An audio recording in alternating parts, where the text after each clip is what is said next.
Welcome to the Magic Bus overview of the Exumas, narrated by the owner of the boat, Brandon Flack.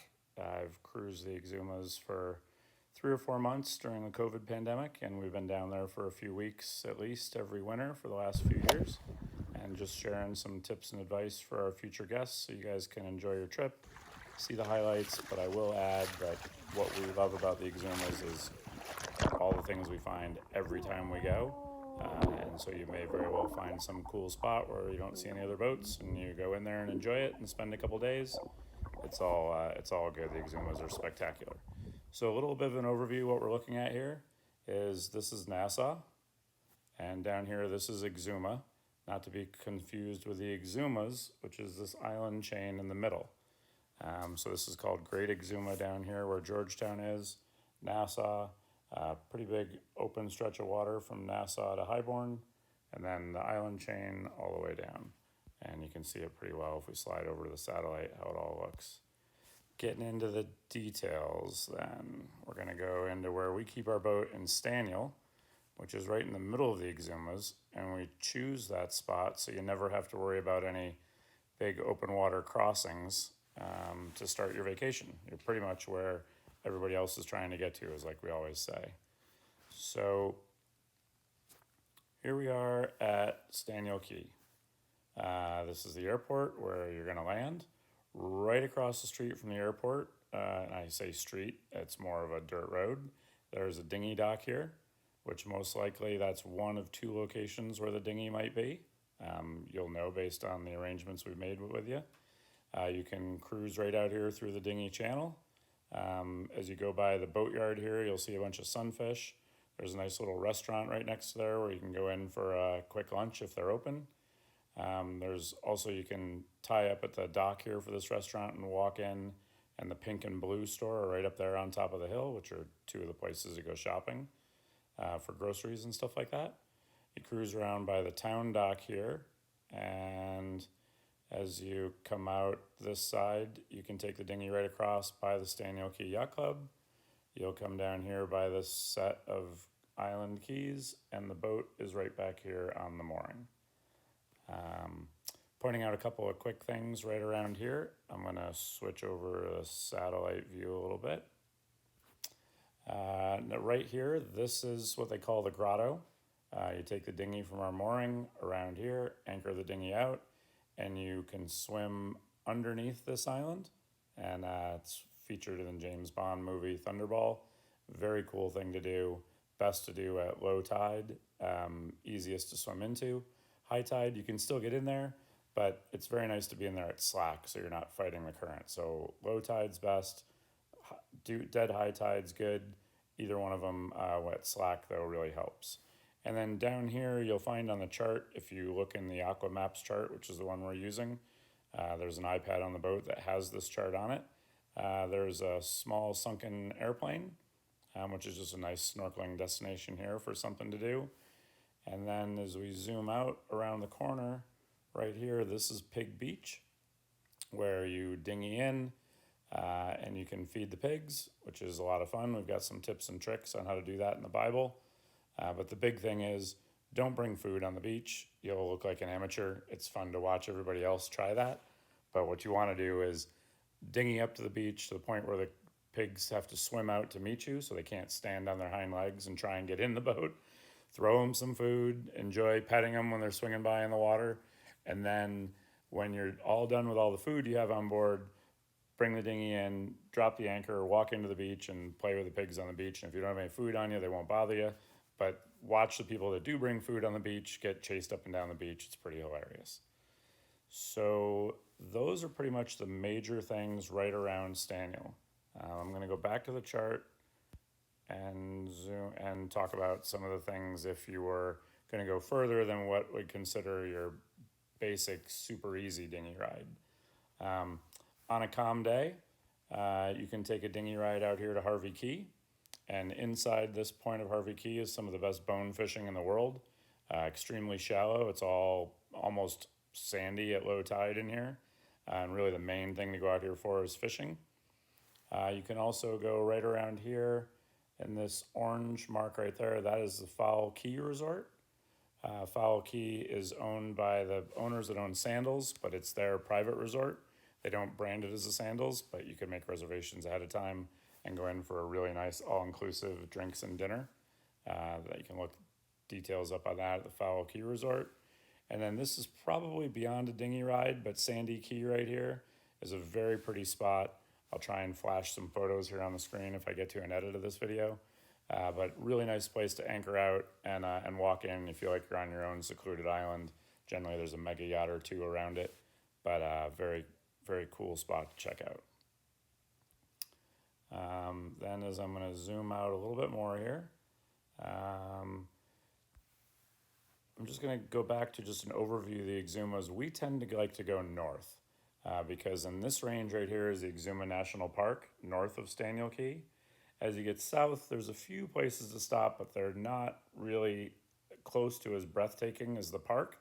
And then it's a little bit of an open water sail to get to Georgetown, which is the next place you might want to go, but in a big easterly, that can be kind of rough and there's not too many places to duck out. Whereas if you go north and stick in this chain, no matter whether the wind's coming from the east or coming from the west, you can go on either side. Always have nice, comfortable, flat waters, and there's places to cross every 3 miles or so. So zooming back in and assuming you're going to take your cruise and going north, by the way, the iPad on board the boat has this chart again, this software, and all these tracks are on it, and you would see your boat location if you were using it on board. So we were at Staniel, and now we're going north around Sandy Cay, and Samson Cay is probably one of the first big spots we come to. And that's an excellent spot to anchor out right at that green spot. Take the dinghy inside to this little harbor in here. It's very pretty. And this anchorage is super deep water. Weather out any big storm that might be coming if you've got that on your trip, because you're really protected from almost every direction when you get in there. Really good holding and a very pretty spot to go in with a dinghy.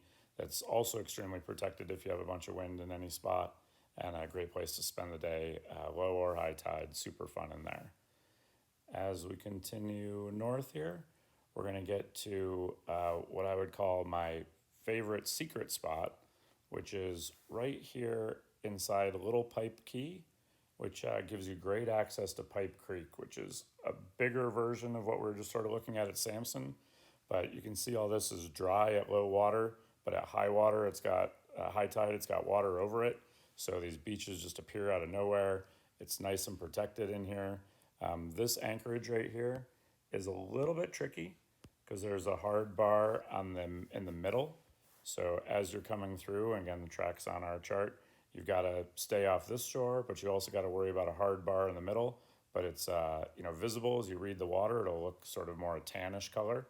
And we'll take a look at the satellite view of that.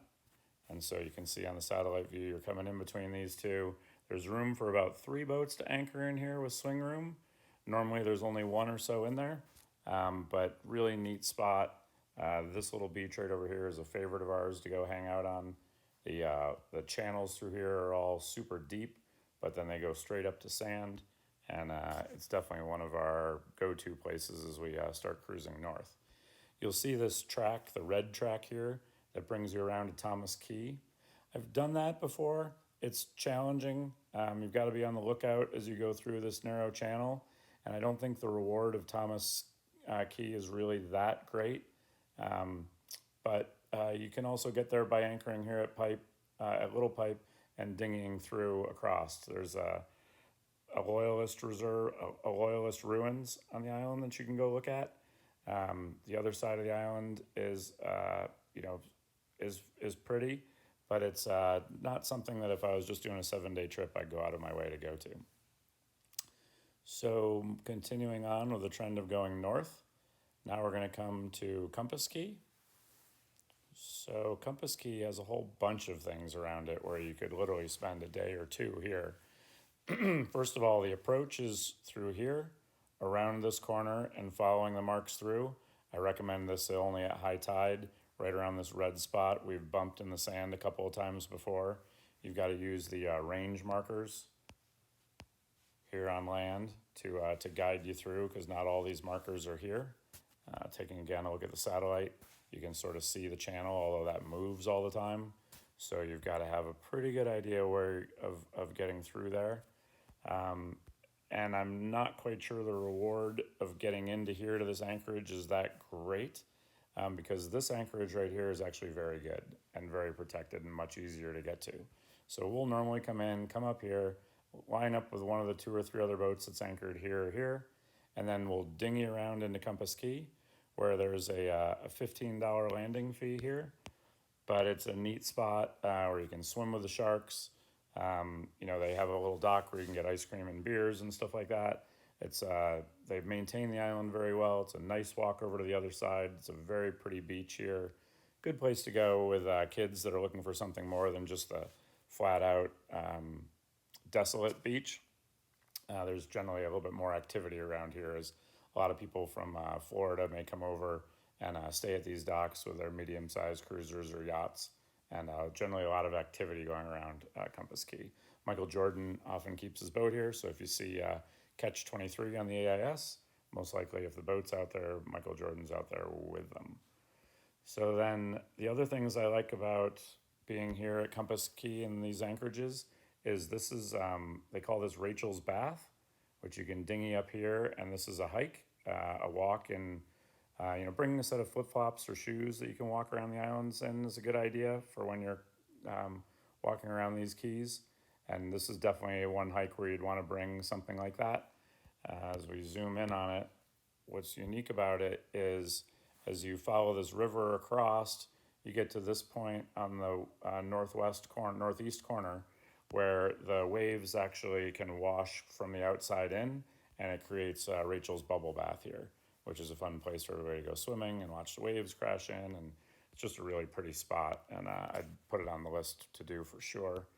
And then this is very neat for those of you that are stronger swimmers and don't mind diving underneath some rocks to get into some caves. I think most of them you can actually see them before you dive in, but it's called the Rocky Dundas. And there's dinghy moorings here. So you can, again, dinghy out here, tie the dinghy up at the mooring, swim along this island here, and you'll see a whole bunch of different caves that you can then swim into and walk around once you get inside them. Really, really neat. So zooming back out, we're going to go to Cambridge. Cambridge is another one of my favorite anchorages because it's extremely protected, fairly easy to get into through here. I think there's a track on the other iPad for how we've gotten into Cambridge before, and you could still dinghy around to the Rocky Dundas or the cross here, Rachel's Bath. But Cambridge is really a very beautiful beach. There's a nice path across the other island. You can see this is 24 meters high at its highest point, so there's a beautiful view if you climb up there, which I definitely recommend doing. And we're going just another now to O'Brien's Key. O'Brien's Key has one of the most unique snorkeling spots in all the Bahamas called the Aquarium. It's not an aquarium you pay a ticket to get into. It's just a rock that is 30 feet deep around it on all sides. So there's just a tremendous amounts of fish, lots of good snorkeling and super live coral all around here. It's just filled with sea life and a great place to go. There's a couple of dinghy moorings. You can anchor out down here if you want to spend the night and be a little bit more protected. You could anchor out up here and then just take the dinghy into one of the mooring anchorages if you were just going to check it out as sort of a go-by thing. But and there's a submerged plane again right here you can sort of visit, which is in like 20 feet of water, so it's not quite as visible as some of the other ones, but still something to discover while you're out there cruising around. So then Hall's Pond, we've actually never visited, so I couldn't really tell you about that. Looking for feedback if you let us know. This spot here, there's so many places called Sandy Key, but this one, it's pretty difficult to access because you can't really access it from down in here. There's not enough water along these tracks for our boat. And by the way, all these numbers are in meters that you're seeing, not feet. So the depths are in meters, and basically anything over 2 meters in the Magic Bus is fine. But you follow this yellow track. We've anchored the Magic Bus out right here, and this actually becomes a really big key at low tide. And then, but at high tide, it's pretty much only the small spot in the middle of the circle. But at low tide, it goes way down here and all the way around here.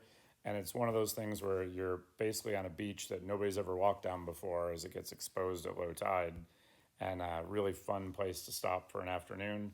Probably wouldn't spend the night here because you might not have the best protection, but super nice spot to stop for a few hours as you're on your way north. Then we're coming up to one of the don't miss spots, as we call it, which is Warderick Wells. And you can come along here and anchor out in Emerald Bay or grab a mooring ball in Emerald Bay, which is super easy. If you're a little bit more up for the challenge, this crossing is a little narrow. I tend to not recommend it because there is like a 1.8 meter point here. That means you could be down at low tide around 6 feet, 7 feet, which is where I start to get nervous with the magic bus drawn 5.5 feet. But it's not that far to go around and then just follow the purple lines. And the adventure part is getting into the mooring field at Warderick Wells. There's a lot of tide that comes through here. It's only about, I gotta get my cursor back. It's only about a boat width wide. So if the boats are pointed into the wind, you have to go on the upwind side of them. Because if you go on the downwind side of them, you'll be in the sand. Generally for the Magic Bus, they put us down here on mooring ball 16 or mooring ball 9. But you just have to be careful as if the current's bringing you in, when you go to turn around, you might be trying to turn around at mooring ball 9, but you're really going to wind up at about mooring ball 12 before you complete the turn. So you're almost always better off unless the current's against you. If the current's with you, come all the way in. There's a marker down here at the bottom where you can easily spin the boat and turn it around and then approach the current going up current to it. Or any of these balls, I always recommend spinning in this area and then approaching the mooring from down current. And as we sort of see on the satellite, it's really a pretty spot. Warderick Wells is a do not miss spot on any trip north from Staniel. This is the park office. You're now in the Exuma National Park, so there's no fishing. You have to take whatever you bring in, and you can't take anything that you didn't bring. But there's a really nice trail from the park office called the Boo Boo Hill Trail, where you cross all these different parts that just look like different parts of the world. There's a few blowholes up here to see if the wave action and the tide's right. You climb up on top here at Boo Boo Hill. You walk down, you can find the trail crossing, which brings you up on top of this hill, zigzags back and forth to a bridge over Bonefish Creek, which brings you back over here to the park office. Probably about a good 2-hour walk up and down a couple of hills, some amazing views, well rewarded. Some of the good snorkeling spots are right around here in the mooring field. There's some dinghy moorings there marking that. And these beaches, there's so many beaches on Warderick Wells that you can pretty much dinghy to any of them, and you're going to have it to yourself. So if you see somebody else at a beach, just continue on to the next one, because that's part of the nice thing about being here is these are all so remote, and you can have them to yourself. Emerald Bay, if you happen to decide that you didn't want to try and do the Warderick Wells channel, really nice anchorage spots in here, and then you can still easily dinghy over into the channel. And this rock right here in the middle has some great snorkeling all the way around it too that a lot of people enjoy. So going back, now we're going from Warderick Wells, continuing on north.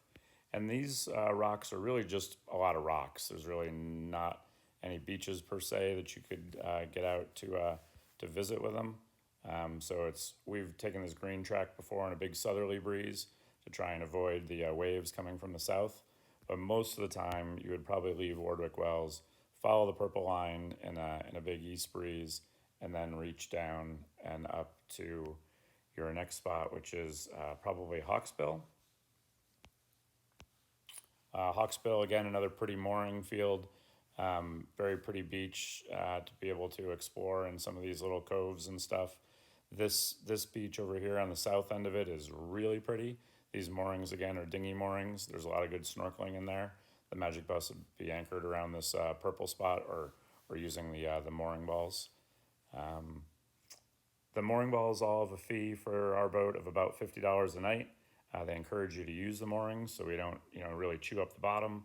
and those can all be paid by donation directly to the Exuma National Parks, or you can pay at the park office when you're at Warderick Wells. But the Exuma National Parks has a website where you can pay and make the donations for the moorings. Then this is probably the furthest spot north that most of our cruisers will go, Shroud Cay. Okay, so Shroud Cay, or Shroud Cay, excuse me, to get between Staniel and Shroud Cay, we are looking at about, get my pointer going here.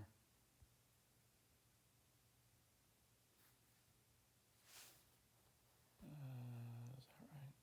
Yep. So to get between Shroud and Staniel, we're looking at about 28 nautical miles. So for some of you, that'll probably be about the furthest extent of the trip, maybe even a little further than you want to go. So if the weather conditions aren't great, save it for another trip at a future time. But if you get there and you've got good weather, get there first and then work your way back is a nice way to do it. And we're looking to get to Shroud, we're looking for anything out of the east, or certainly southerlies. We just want to make sure that we're not going to have any big southerlies on the way back, because big southerlies on the way back, especially if it's southeast like it is a lot of times, it can be choppy on both sides, and that's something you want to try and avoid because the bus doesn't do great motoring upwind in chop. Again, approaching via the purple lines is the easiest way. There's a mooring field right here. I recommend getting as far north in this little mooring field as you can, and that's going to give you two good options for crossing to what we call the washing machine, which is this orange mark here on this side. This middle part of the island is all pretty much so shallow. There's really not much you can do in here. Even trying to walk through, you'd just be sinking into the sand. So the trip is all involving these two channels, which we can see on the satellite. So the first one is if you are anchored here, you dinghy through a break in the rocks, and then, or you paddleboard through a break in the rocks, and this is called the dinghy channel, but I call it the paddleboarding channel because even at high tide, it would be difficult to get our dinghy all the way through it. But paddleboarding, you can paddle all the way through here. Make sure you don't miss this turn, so bring some sort of phone to navigate with, and then bring yourself right out at the washing machine, this is absolutely breathtaking, this whole area right around here. It will take your breath away when you get there. If you're not quite as adventurous and you weren't up for the paddleboarding trip, you can dinghy from our mooring field down here to the North Channel, which I call the dinghy channel because it's deep enough to get like a 20-foot center console through almost at any tide. It's a shorter trip. You zigzag back through a couple times, and you're at the washing machine, which again is the goal. The middle channel is preferred in many ways with the paddleboards. If you go through here on paddleboards, you'll probably see 20, 30 sea turtles, baby dolphins, baby sharks. The paddleboards tend not to scare them away, whereas if you try and bring a dinghy through, you may get to some points where you got to literally try and pick that dinghy up and carry it across some really like 2-3 inch deep water. But it can be done. I've done it in the dinghy at dead high tide. You just got to be careful that, when you go and when you come back, you have plenty of water. I'll mention the tides. So Shroud has its own tide that I've been trying to figure out, through about 4 visits to this place, or 4 different years of going to this place 2 or 3 times a year. But basically what you've got to consider is that at high tide, the water going to low tide, the water's flowing into the middle of Shroud. High going to low. The water's flowing out from the middle of Shroud out, and it's also flowing out from the middle of Shroud out here. So if you approach in the paddleboard and you're paddling up current a little bit, once you get to the middle of the island, all of a sudden then you're paddling down current to the exit. So you really only have to paddle any one trip halfway across, and the other half's going to be a free ride. Same thing coming back. So the Exumas are normally like high tide in the Exumas that goes to low tide. The current all just rips through the cuts and goes this way as the water's going from Florida out into the ocean. And then low tide to high tide, it rips across the cuts going this way. The cuts more being like these cuts right there, where it's ripping through one way or ripping through the other way. But on Shroud, it really has its own tide where it starts in the middle and goes out, or starts in the out and comes into the middle. I challenge you to make some notes and try and continue to figure it out. People have written books on it. There is no one surefire way of how to do it. but we do know that, paddling across, we have 6 paddle boards on board. You can put a small kid on an adult on one paddleboard to get 8 of you through. But it's really a nice trip. Bring your masks and snorkels because there's some cool places to stop along the way to maybe swim with the turtles even. But paddleboarding across Shroud is probably our favorite full day to do activity. And pack a lunch.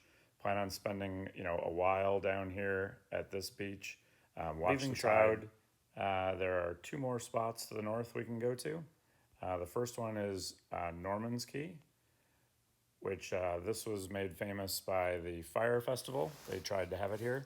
And it was also one of the Medellin Escobar cronies islands during the heightened drug trade in the 80s. So there's a sunken seaplane right here on the red dot that is a really nice snorkel spot. It's a big plane. There's a lot of things to see around it. So this is a pretty popular spot for a lot of bareboaters to get to. There's also the first restaurant you'll have found since leaving Staniel, McDuff's Cottages right here. Fairly expensive, but well done with good service. But then the approach into Norman's Cay is, again, the purple lines through here. And I tend to like to anchor out right around in this area, so get out of the current a little bit. And then we dinghy up to the plane wreck here where there's some dinghy moorings. You can check out the plane wreck and then dinghy back to the Magic Bus, or you can always anchor outside here. There's a lot of good spots around in this area where you can anchor and just dinghy in and out completely. And the sandbars inside Norman are a lot like Pipe Creek or even Warderick Wells. And if you dinghy in here, be careful because at low tide you won't be able to dinghy back out. But if you just anchor out the dinghy and leave it in the deepest spot you can find with access back out, walking across through to this other side, these sandbars and beaches here are well worth the experience of getting to them. And then the last spot going north would be Highbourne. And Highbourne is generally everybody's first stop coming over from Nassau. Very nice docks. If you're doing a 10-day trip, I may recommend coming in here and spending a night on a dock. Long hot showers, plenty of electricity. I need to run the generator for a little while. And the restaurant is extremely good, also expensive, but you can rent. They have bikes that are included, I think, with the dockage. At least it was the last time I was there. So you can ride around the island some and check it out. It's basically just a bunch of private cottages, but some really pretty beaches and places to go to. But these docks are brand new. It's the first place from Staniel that you could pick up more fuel if for some reason you needed to. Water, if the water maker was on the fritz, you can get water here. And there's just a bunch of nice people and a lot of activity here. Good spot to bring teenagers. Further in distance, then you can see, the open water sail that a lot of people have to deal with if they're chartering out of Nassau back and forth to Highbourne. That's not a lot of fun if the breeze is coming out of the south or the northeast and you've got to go home to it or into it. In any boat, a lot of times in Nassau, they won't even let you leave if it's southeasterly in most of their Dream Yachts catamaran fleet. So I'm just going to touch a little bit on going south. We don't do it that often because the Exuma National Park is just breathtaking up through here. But if you did want to go south from Staniel, we're probably not your best tour guides because we haven't done it that many times. But if we're looking at Staniel here, a trip from our mooring around Harvey Cay into Black Point. First of all, there's Bitter Guana Cay right here. This is where you can go into this beach here and see the iguanas. It's recommended you just try and feed them leaves and things like that from taller branches that are on the beach, not bringing in food for them because they are a very endangered species. They only exist in like 3 or 4 places in the world still, but they'll come right out to the beach and eat the leaves right out of your hands if you help them reach stuff that they can't. And then Black Point Settlement here. If you are looking for like a bunch of restaurant choices and like a cruiser's happy hour, this harbor is going to be filled with people from all over the world cruising because there's probably one of the nicest laundromats you can imagine right here, right on the water with its own dock. There's 2 or 3 great restaurants, the Black Point Yacht Club, um, Lorraine's Cafe, and then there's another one down here on the point. I can't remember the name of it, but one of them has a happy hour one night a week. It's a third the price of Staniel. The island itself is really not that pretty. There's not a ton of other things or beaches to go see. There's some blowholes down here, but the only beach that I would say is really worth seeing is this one in here. And then there is a neat little beach right around here, but normally it's plugged in with a super yacht, and only pretty much one boat can fit in here at a time. But this is kind of your stop for, I'd call it the spring break, if you're heading down to Black Point to enjoy the cruiser happy hour and the nightlife that comes along with that. There's not a lot left until you get down to Little Farmer's Cay, and we've heard great things about it. We have not been there ourselves, so I'm not going to talk about that, but we take great reports on it. Then as you keep going down, we have done this part and gone inside Musha Cay down this route. There's some more down Ruddercut Cay. This is where the sunken piano is that David Copperfield put out, I believe, for people to go swim and find. You can find it on the chart and make it narrow down your trip a little bit more.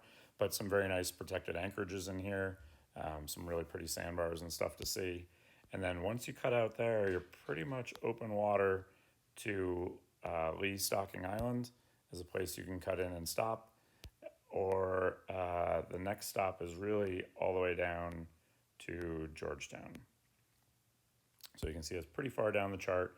This is the entrance in here to Georgetown. When you get into Georgetown, you've got the primary part of Elizabeth Harbor here. This is Georgetown, the town proper. Really neat spot, lots of things to do on land here.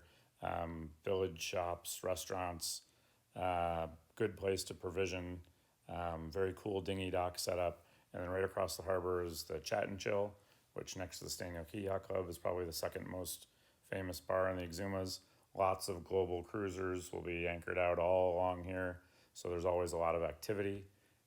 We loved dinghying down here, down inside Crab Cay.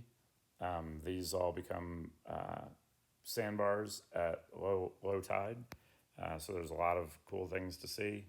One of our other really favorite places in Georgetown was to bring the boat down and anchor out here for the day and enjoy these big sandbars inside Man o' War Cay.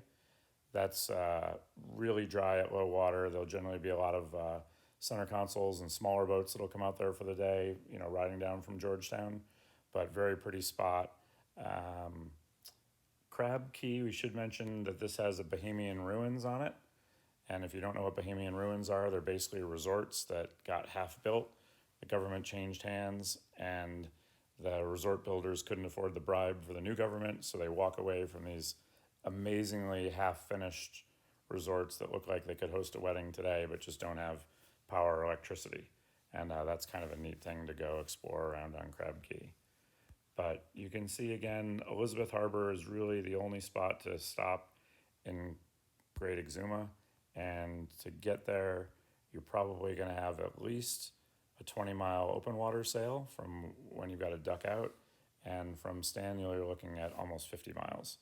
So it's probably something to add on to a second trip or a third trip, or maybe if you're doing a 2-week cruise through the Bahamas and you had seen enough of the parks in your first week, you could head down there for a few days on your second week.